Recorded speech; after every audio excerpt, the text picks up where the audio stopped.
If you are in the market to buy a new TV, then Samsung is one of the best brands to buy. In today's tech video, we're going to do a review of the Samsung QN90C NEO QLED.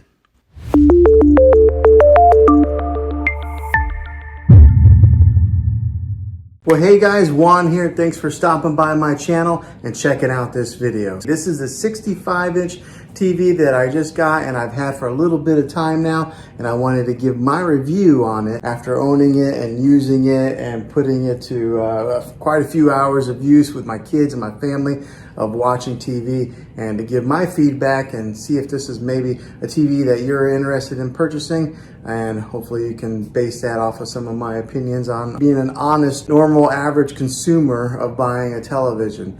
Now, I don't work for Samsung. I'm not affiliated with them by any means. So what I'm telling you is all my honest opinion of owning this thing for a little bit of time now. So what I'll do is I'll talk about what I've learned from it, and then I'll talk about more of the in-depth specifics on this TV later on in the video. But as far as owning it for a few weeks now, it's been a great TV. The picture quality is awesome. I mean, like, really awesome. So I upgraded from a 4K UHD TV to this QLED 4K UHD. Also, it's just bigger. I had a 55-inch and I went bigger to 65. So I think a lot of times whenever we upgrade our televisions, we usually end up going bigger.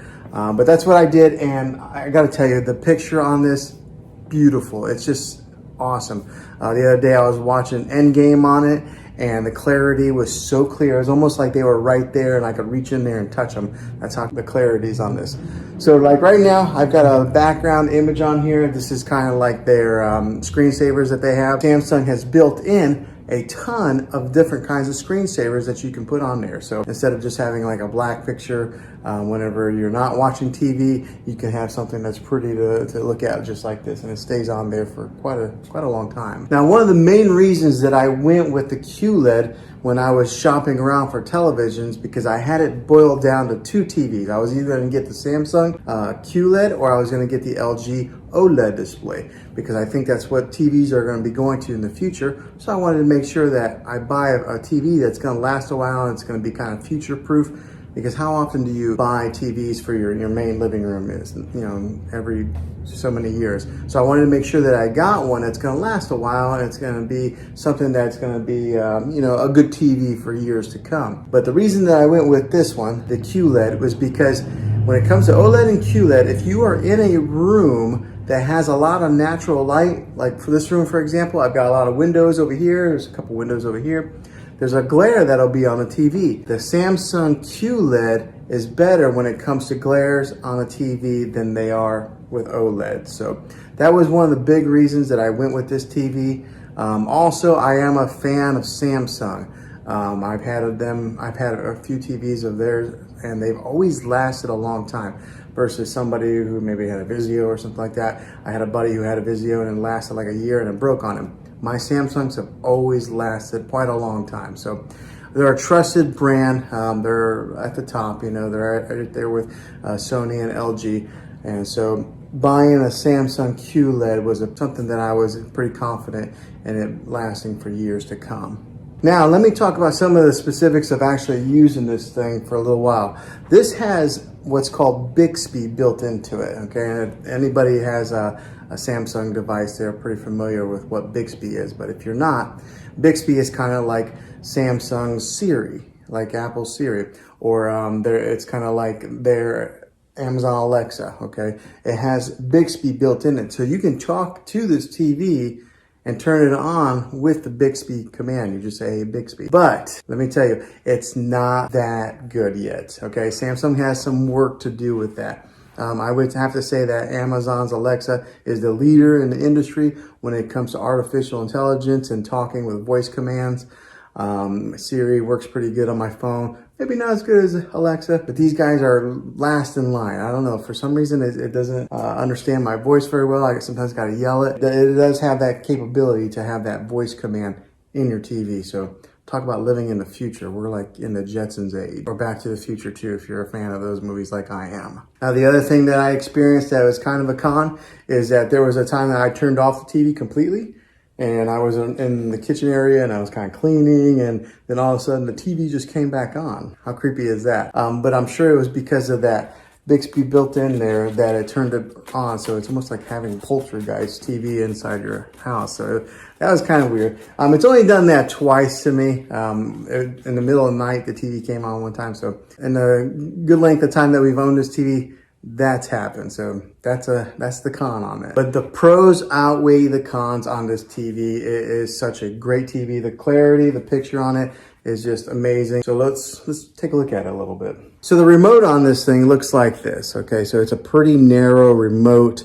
There's not a whole lot of buttons on there, so it's not real daunting. Sometimes you can get a remote that's got so many different buttons on there that you don't really know what to do with, but this is what the remote looks like, and it's kind of shaped like that. So it's almost a little bit narrow to lose into your couch or your recliner, but just keep an eye on this bad boy. Now, the great thing with this, it is a smart TV, so it does have its own smart capabilities that are built right into the TV. You don't have to go out and buy an external stick to put in there, another like a Roku device or a Fire Stick or anything like that. Samsung has their own smart technology built into the TV. So when you hit the home button, just like this, it brings up all the different options of apps that you can download on there.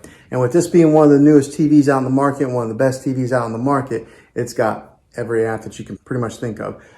So it's got even Apple TV, which sometimes it's not available on all TVs, but this has Apple TV. It's got your Disney Plus, your Hulu, your Netflix, which are built in.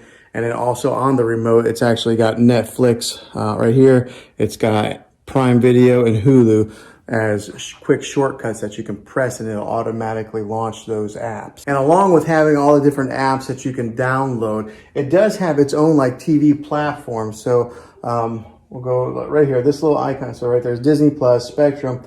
That little icon there is kind of like their own built-in platform, and it's got free movies on there also. It's got movies that you can buy. I haven't used it too much because I've always just used our Netflix or our Disney Plus, but it does have that capability in case you buy it and you don't have a subscription to Netflix, Hulu, or any of the other ones. You can watch free movies on their built-in platform. And like I mentioned previously in the video, it's got its ambient mode, so it's got all these different options to select different screensavers on there. So we'll go to the ambient mode screen on this right now. Okay, so it's loading, and then on here on the bottom, it's got different kinds of features. It's got like My Album, so maybe if you wanted to upload your own pictures to the Samsung platform, you could have your own pictures displayed on here. It's got like artwork. It's got like different kinds of contemporary type of artwork. So it's got so many different features on there.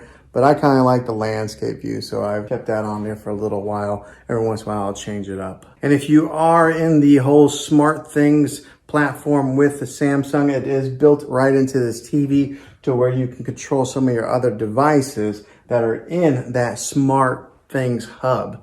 So that's kind of a neat little feature that you're able to access it right here on your remote through there. So another way is you could always just dive into your phone, download the Smart Things app, and do it that way also. So it gives you so many different ways of being able to access your content, and they do it very easily. All right, so for example, right here, this is Endgame. I wish you guys could really see the clarity of this screen here. It's kind of hard to tell from recording on it like this, but it's got excellent quality, and the sound is pretty good for just being the built-in speakers on a TV. I know a lot of people will get sound bars to put at the bottom of their TV or mount them. It has pretty good sound for just being the standalone speakers that are built in. Another great feature with this TV is the bezel that goes all the way around the TV right here. It's really thin, so most of what you see is just screen. There's not a whole lot of plastic that you see along the edges. Now this is a 65-inch TV. That's what it's advertised at, but I want to put a tape measure on it so that way you guys can see